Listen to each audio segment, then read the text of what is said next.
ভিডিওটা তৈরি করছি। আসিফ নজরুল বিডিআরের যেই সদস্যদের আপনার বিচার চলছিল শেখ হাসিনার সময়ে, প্রায় 7 মাস হতে যাচ্ছে, এখনো পর্যন্ত তারা জেলখানায়। আমরা এই বিডিআর নিয়ে অনেক কথা শুনেছি যে এটা ভারত এসে করিয়েছে, যেসব যারা খুন করেছিল তাদেরকে সরিয়ে দেওয়া হয়েছে সাদা গাড়িতে করে, কালো অ্যাম্বুলেন্সে করে, নানান কথাবার্তা শুনেছি না আমরা। যদি সেটা সত্যি হয় তাহলে যারা খুন করেছে, আসলে যারা খুনের সাথে, সেই তোরাবালি, তারপরে লেদার লিটন, এদের তো সব ছেড়ে দেওয়া হয়েছে। নানক নাই, আজম নাই, সেলিম নাই, তাপস নাই, কেউ নাই। তো তাদের সব ছেড়ে দেওয়া হয়েছে। রেজানুর আছে, সে কোথায় এখন, কি পলাতক না দেশ থেকে চলে গিয়েছে আমরা জানি না। ওই সময়ে এই যে মইনুল হাসান ইসলাম, মেজর জেনারেল, সে পালায় যাচ্ছিল। তো এরকম কারা কারা আছে এগুলো আমরা সব আগে থেকেই শুনেছি। এবং যেই সৈনিকরা আসল সাক্ষী দিতে চেয়েছে তাদেরকে মেরে ফেলা হয়েছে, গুম করা হয়েছে, তাদেরকেই এই জেলখানায় নিয়ে বন্দি করা হয়েছে। যারা খুন করতে চেয়েছে, যারা খুনের সাথে জড়িত ছিল, তাদের তো সরকার বহু আগেই ভারত পাঠিয়েছে, মেরে ফেলেছে, পালিয়ে যেতে সুযোগ দিয়েছে। নানান এই ইতিহাস আমরা গত 15 বছর ধরেই শুনছি, এগুলো তো জানা, এটা নতুন করে উদ্ঘাটন করার কিছু তো নাই। আসিফ নজরুল 7 মাসে এখন পর্যন্ত এই বিডিআরের যে নিরীহ জওয়ানগুলো, যারা সব সত্য কথা, সত্য সাক্ষী দিয়েছিল, তাদেরকে আসামি বানিয়ে শেখ হাসিনা জেলখানায় রেখেছে। তাদেরকে এখনো আসিফ নজরুল জেলখানায় রাখলো। তাদেরকে জেলখানায় রাখার জন্য আসিফ নজরুল যত ধরনের ষড়যন্ত্র আছে সবকিছুই করছে। আমরা সেই 5 তারিখের পরের এই পর্যন্ত মোট 4টা শুনানি হলো। 4 শুনানিতে সবশেষ জানুয়ারির 8 তারিখে আমরা মনে করেছিলাম 9 তারিখে কিছু একটা হবে, অন্তত কয়েকজনকে ছাড়বে। দেখেন আসিফ নজরুল এই মানে ইন্ডিয়ান রয়ের এই সদস্য কত বড় খারাপ, কত অসভ্য। ওইভাবে পারে নাই। প্রথমবার বলেছে পিপি নিয়োগ হয় নাই, তারপরে বলেছে পিপি প্রস্তুতি নেয় নাই, তারপরে পিপি পুরো রায়ের কপি সব পড়তে পারে নাই। এবার কি বলবে? কিছু তো একটা বলতে হবে। এখন ওই যে বক্সিগঞ্জের আপনার যেই কি আলিয়া মাদ্রাসা যেইটা, ওইটার মধ্যে নাটক টাটক সাজায়া, আবার তার মধ্যে আবার স্টুডেন্টদেরকেও এখানে নাটকের অংশ বানিয়েছে। কেউ যায় ঘর পুড়ে দিচ্ছে, কেউ করছে। আরে ভাই, আপনি ওইখানে করেন না বিচার, তাহলে কোথায় করবেন? আপনি জানেন না 9 তারিখে বিডিআর এর শুনানি আছে? জায়গাটা তো ঠিক করে রাখবেন, সেটা ঠিক করেন নাই কেন? একদিন আগে থেকে বিডিআর এর পরিবাররা দেশের বিভিন্ন জায়গা থেকে গরিব মানুষ এখানে এই শহীদ মিনারে এসে শুয়েছিল, কেউ যাইতে পারে নাই। আসিফ নজরুল শাওনের ঘরে যাইতে পারে, শহীদ মিনারে যাইতে পারে নাই, গিয়ে একটু বলতে পারে নাই যে আপনারা কোত্থেকে আসছেন, আমরা আপনাদের পাশে আছি, আপনারা তো আমারই দেশের মানুষ, ওকে আপনারা ঘরে ফিরে যান, আমরা দেখছি। আসিফ নজরুল বলার সুযোগ পায় নাই। কুকুরের ছানারা সিনেমা দেখতে যাইতে পারে, এইখানে আসার একজন উপদেষ্টার সময় পায় নাই। এখন হাঙ্গামা যদি লাগাই দেই, এদের তো কষ্ট আছে, তাই না? এদের পরিবারের লোকজন কেউ মারা গিয়েছে, পঙ্গু হয়ে, বিডিআর এর লোকজনের বর্ণনা শুনি, পা নাড়াতে পারে না, পঙ্গু হয়ে গিয়েছে, হাঁটতে পারে না। কন্ডেম সেলে যারা থাকে তাদের অবস্থা আরো ভয়ঙ্কর। তাইলে এখনো কারারক্ষী জেলখানার ভেতরে, এখনো পর্যন্ত আপনার এই আওয়ামী লীগের, ছাত্রলীগের এই নেত্রী তারা এখন পর্যন্ত বিভিন্ন গুরুত্বপূর্ণ দায়িত্বে আছে। তারা হাসপাতালে, এই কারাগারের ভেতরে নানান ধরনের এই দিয়ে আপনার কি বলে, আওয়ামী লীগের লোকজনকে সুবিধা দিয়ে, যারা শেখ হাসিনার সময় জেলখানায় গিয়েছে, এই কি বলে আইসিটি অ্যাক্টে যারা মামলাতে গিয়েছে, তাদের উপরে নির্যাতন চলছে, তাদেরকে নানান সুযোগ সুবিধা দেওয়া হচ্ছে না। আর আওয়ামী লীগে যারা যাচ্ছে তাদেরকে সব ধরনের বাসার থেকে খাবার টাবার সবকিছু চলছে। এইভাবে এখনো পর্যন্ত জেলখানা চলছে। তো এই মানুষগুলোর পরিবারের তো কষ্ট আছে, তাই না? এদের তো দেয়ালে পিঠ থেকে গিয়েছে। তাদের জন্য 9 তারিখে এইভাবে ধোঁকা দিল আসিফ নজরুল। তো 9 তারিখে আপনি আলিয়া মাদ্রাসার এখানে করবেন না, বক্সিগঞ্জে করবেন না, কোথায় করবেন? কোনো একটা জায়গায় আপনি আগে থেকে সেটা ঠিক করে রাখা উচিত ছিল, করেন নাই। পরশু দিনের ঘটনা বলি আপনাদেরকে, বিডিআর হত্যাকাণ্ড নিয়ে একটা কমিশন তৈরি করা হয়েছে না? এ পর্যন্ত আরো একটা কমিশন আছে, কিন্তু গুম কমিশন। গুম কমিশনের যেসব চেয়ারম্যান তাকে হচ্ছে আপনার অ্যাপিলেট ডিভিশনের আপনার বিচারকের দেওয়া হয়েছে, পদমর্যাদা দেওয়া হয়েছে, আর সদস্যদেরকে হাইকোর্ট ডিভিশনের এই বিভাগের আপনার বিচারকের পদমর্যাদা দেওয়া হয়েছে। এখন পরশু দিনের মিটিংয়ে এই যে সদস্য যে কজন ছিল, সেখানে এই মেজর জেনারেল ফজলুর রহমান সাহেবও ছিলেন। ফজলুর রহমান সাহেব ওই দিনের মিটিংয়ে নাকি খুবই চুপচাপ ছিলেন, তিনি কোনো কথা বলেন নাই। জানি না কেন কথা বলেন নাই। সদস্যরা সবাই দাবি করেছে তাদেরকে যেন ওই মর্যাদাটা দেয়া হয়। সেখানে বিশেষ করে স্বরাষ্ট্র সচিব, আরো কয়েকজন আমলা ছিল, তাদেরকে বলেছেন যে না, আপনাদের এত পদমর্যাদা লাগবে কেন, আপনারা কাজ শুরু করেন। পদমর্যাদা এই জন্যই লাগবে, তারা চাইলেই একজনের বিরুদ্ধে সমন জারি করতে পারবে, তারা চাইলেই একজনকে জিজ্ঞাসাবাদ করতে, চাইলে একজনকে আটক করার এই আদেশ দিতে পারবে, এই জন্য লাগবে।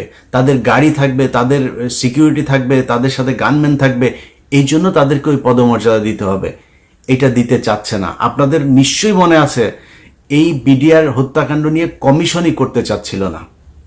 এখন কমিশন করে নানানভাবে এটার মধ্যে একটা বাধা সৃষ্টি করে কোনোভাবে যাতে এটাকে ঠেকানো যায়। এখানে তো 1-2 টাকার খেলা না, তো পুরো দেশ, ইন্ডিয়া একদম রাষ্ট্রীয়ভাবে এটার বিরুদ্ধে। আর আসিফ নজরুল কাদের প্রোডাক্ট, সেই প্রথম আলো, ডেইলি স্টার, সেগুলো তো আমরা সবাই জানি। এগুলো এখন করা হচ্ছে নানানভাবে। বিডিআরের সাংবাদিক বিভিন্ন মিডিয়ার মাধ্যমে এই বিডিআর হত্যাকাণ্ড নিয়ে একটা ধূম্রজাল তৈরি করার পায়তারা করা হচ্ছে। তো এইভাবে আসিফ নজরুল আপনি তো বাঁচাইতে পারবেন না। বিডিআরের হত্যাকাণ্ড নিয়ে যত অডিও রেকর্ড, যত কাগজপত্র, যত ফাইল যা যা আছে, কমিশনের কাছে যা নাই ওইটা আমার কাছে আছে।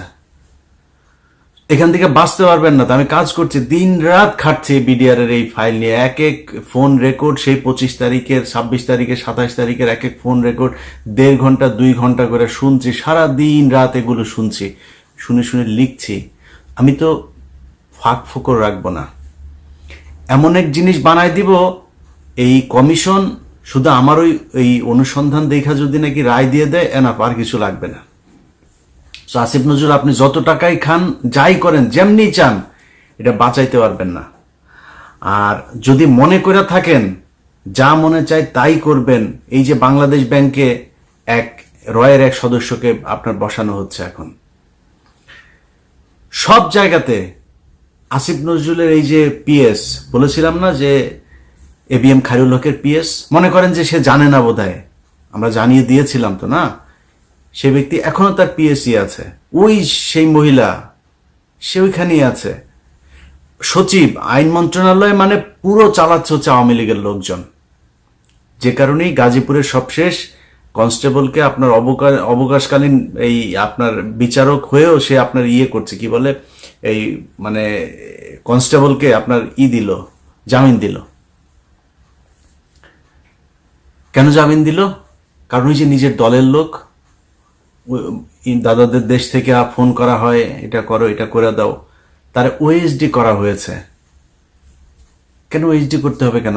এখন আবার আইন দেখাইতে পারে যে না, জজ সাহেবরে চাইলেই এই করা যায় না, ওই করা যায় না। এত আইন দেখায় তো আপনারা ক্ষমতায় আসেন নাই, তাই না? আপনারা কেউ জিজ্ঞেস করে নাই তো। ওরে বিচার করলে, ওরে গ্রেপ্তার করলে কেউ আপনারা তো এসে জিজ্ঞেস করতো না যে ভাই এটা করলেন কেন, করেন নাই। যাই হোক, আসিফ নজরুল, প্রথম আলো, ডেইলি স্টাররা মিলে এই বিডিআর হত্যাকাণ্ড এটাকে ধামাচাপা দেওয়ার চেষ্টা চালিয়ে যাচ্ছে এখন পর্যন্ত। বিডিআর এর পরিবারগুলোকে নানাভাবে হুমকি দেওয়া হচ্ছে ডিজিএফআই, এনএসআই থেকে। তাদের কিছু কিছু ডিজিএফআই, এনএসআই কর্মকর্তার ফোন রেকর্ডও তাদের কাছে আছে। তো এগুলো করে করে এই বিচারটাকে বন্ধ করার জন্য পায়তারা করা হচ্ছে। আসিফ নজরুল এবং আসিফ নজরুলের ছানাপোনা সবগুলাকে বলতে চাই, টাকা পয়সা কামায় তো ভোগ করবেন না, এই টাকা পয়সা তো বের হয়ে যাবে। অনেক আমাদের প্রিয় উপদেষ্টার বাবা পর্যন্ত গিয়া চাঁদাবাজি করছে, সেই ফোন রেকর্ডও আছে। বাপরে মাঠে নামিয়েছে চাঁদাবাজি টাকা কালেকশন করার জন্য। আবার এটার আবার একটা বৈধতা নিয়েছে, কিভাবে জানেন? ওনারা নাকি দল গঠন করবে, দলের জন্য টাকা লাগবে। আপনাদের অপমান করতে চাই না, নামগুলিও বললাম না, অডিও ছাড়ি না এখন পর্যন্ত। পরিস্থিতি এমন করবেন না যে সেগুলো ছাড়তে বাধ্য হই, তাহলে কিন্তু মুখ দেখাইতে পারবে না। আসিফ নজরুলের বিচির মধ্যে কামড় দিয়া বসা বসা আসিফ নজরুল যা বলবে সেটা শুনবেন, খুব বেশি দিন কিন্তু সহ্য করব না।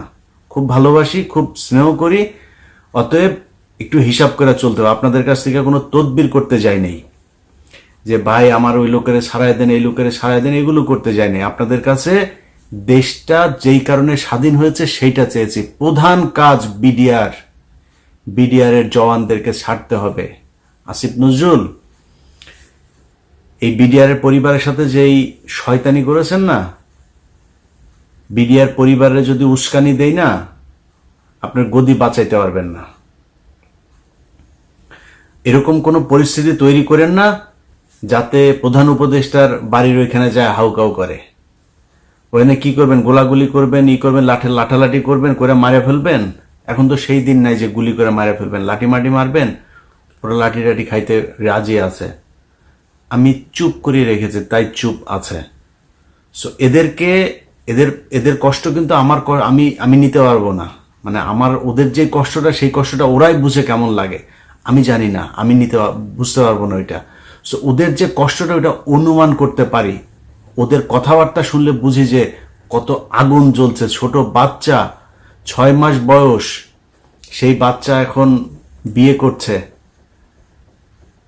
এখন পর্যন্ত মানে করতে পারে নাই, কি বলে, বাবার মুখ দেখে নাই। 15 বছর বয়স, বুঝেন? একটু 2 দিন পরে বিয়ে করার বয়স হয়ে যাবে। অনার্স মাস্টার্স করছে, যেই ছেলে আপনার ক্লাস 3, 4, 5 এ পড়েছে, সে এখন পর্যন্ত বাবার বুকে বুক মিলায় তারপরে জড়ায় ধরতে পারে নাই। সো এদের কিন্তু কষ্ট আছে, হ্যাঁ, মাথায় রেখেন। আপনি বিডিআর বিদ্রোহের এই নাম দিয়া বিডিআর হত্যাকাণ্ডকে বাঁচানোর চেষ্টা করবেন, এই সুযোগ আপনাকে দেওয়া হবে না। কারণ ওইটা যদি আপনি বন্ধ করতে চান, কমিশনরে দিয়েও যদি বন্ধ করাইতে চান, আমারে মারা ফেলতে হবে। এইটা ছাড়া করতে পারবেন না কিছু। যাই হোক, আগে ভাগে বলে রাখলাম, খুব সাবধানে। বিডিআর এর এই বিষয় নিয়ে কোনো ধরনের ধানাই ফানাই এটা বাংলাদেশের মানুষ মেনে নেবে না। কারণ এইটার সাথে এই দেশের এই বিডিআর এর অস্তিত্ব জড়িত, সেনাবাহিনীর অস্তিত্ব, এই দেশের অস্তিত্ব জড়িত। দেখছেন না এখন চারিদিকে বর্ডারে বিডিআর এর অফিসাররা, সেনাবাহিনী আর বিডিআর মিলে কিভাবে বিএসএফ এর সাথে ফাইট করছে। সারা দেশের মানুষ প্রয়োজনে ট্রেনিং নিয়ে তারপরে বিএসএফ এর সাথে দাঁড়াবে। ভারতের সাথে বাংলাদেশের মানুষ কোনোভাবে কোনো কিছুতে সমঝোতা করতে রাজি না। এদেশের মানুষ যুদ্ধ করবে, মরে যাবে।